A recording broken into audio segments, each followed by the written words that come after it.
and welcome back to Cuckoo for Books. My name is Salva and today I am doing a book review on Kate Evangelista's No Love Allowed. I am very excited to review this book because I've actually met Miss Kate on a number of occasions and I've always been a bit like, I know, I'm scared to say hi because I haven't read No Love Allowed yet. No Love Allowed is a contemporary romance. It's very short, it's quite a quick read. It's about Caleb and Dee Dee, and Caleb is a very cold-hearted dude who doesn't want to fall in love. On the back of the book it says he desperately needs a fake girlfriend. Either he attends a series of parties for his father's law firm with a pretty girl on his arm, or he gets shipped off to Yale to start a future he's not ready for. So he runs into this girl, Dee Dee, who's not as fancy pants or as rich as him, who in fact isn't fancy pants or rich at all, and he's like, do you want to be my fake girlfriend? But you can't fall in love with me.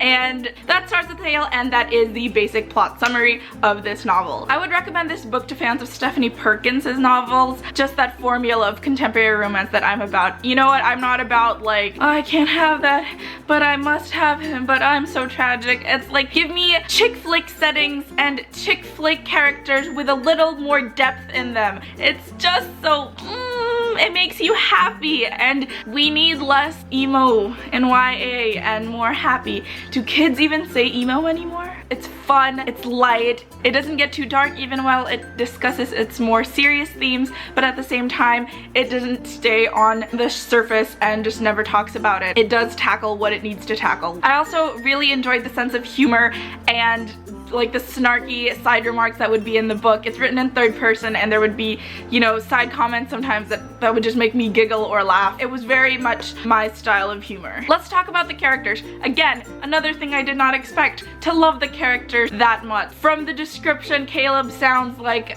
a douche. Oh, you just grow to love him so much, and it's one of those sneaky things where before you know it, it just like crawls up and bites your ankle and you're like, dang, I have a soft spot in my heart for this dude. The supporting characters, Nate, Natasha, Preston, I love them all, particularly Nathan, and I can't explain how happy I am that he has its own book coming out in October, I believe. The pacing of the novel is great. Again, quick read, very, very short read. I've seen tweets that said they finish it in a day, but of course I'm a slower reader than most, and I took 2 days. Another thing I was worried about was that it would be too short and I wouldn't have enough time to immerse myself into the world and love the characters, and I did. At the same time, it didn't drag on. And now for the spoilery section of this novel. All aboard the spoiler train with me. Choo choo! Before we get to the ending, which is very beautiful and melted my frozen heart, I really love the fact that Dee Dee had a mental illness. That sounds wrong, but I did. It added a lot of depth to her character and to the story, and I think that the author tackled it very well. What I loved about it is that it's not a book about mental illness.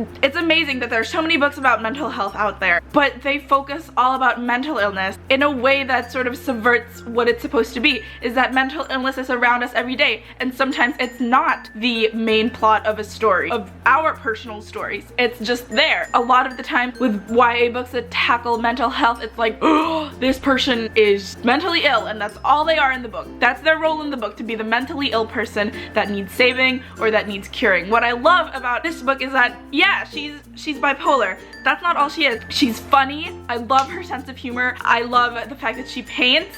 I wish I could paint that good. Yeah, people have it, but that's not all they are, and maybe their entire story doesn't revolve around that. So I thought it was a great way to talk about it. Talking about the ending, everybody knows I have the most frozen heart. Like, everybody could be crying at a rom-com and I'm just there, no emotion on my face, but this ending was such an adorable ending that my black heart turned a little red. And that about does it for my review of No Love Allowed. You can follow me on my other bookish adventures on Twitter and Instagram, both at Cuckoo for Books.